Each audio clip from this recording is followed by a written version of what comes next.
另外，咱要来看到美国有2只军舰甲日本的海上自卫队伫咧菲律宾海来进行联合军演。美军是表示讲，这两国伫咧进行海上甲空中行动的时，中国就有派间谍船来收集情报。另外，美军的军舰雷军号停伫咧日本的基地，这也是2冬来美军3只防空母舰头一届出现伫咧第一岛链。学者是认为讲，这是美国向中国甲北韩来展现实力。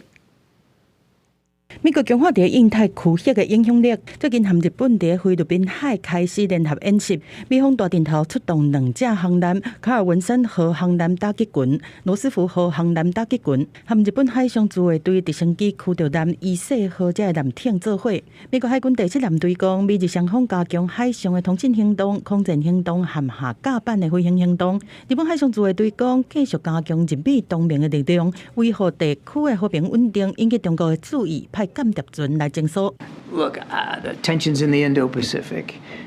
opportunities to improve our alliance, the capabilities, opportunities to improve trilateral cooperation with South Korea, Japan, and the United States together. There's going to be a lot to talk about. 另外，美军另外一只航舰打击群雷军号，目前停伫美军刑事核基地母港。这是2年来美军3只航舰第一摆做伙伫第一岛链，外界解脱美国向中国和一直发射飞弹的北韩放出黑警的信号。同时有3艘航空母舰在这个区域活动，那表示说它这个地方的这个嚇阻力量呢，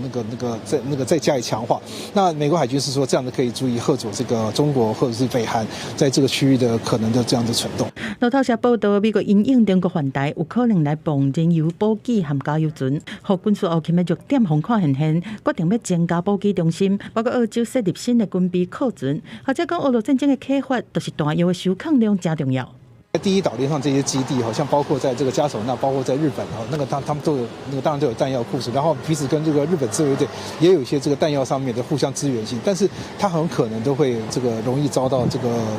摧毁，像关岛啊，或者是未来的天宁岛之外，那可能在这个澳洲这边呢，强化它的这个部署也可能非常重要。美国国防部印太事务助理部长瑞特纳进前和澳洲国防部第1助理部长菲利普会谈，讲到东海、南海、台海的议题，美俄重申台海和平稳定的重要性，而且加强和日本这区域盟友的合作。记者综合报道。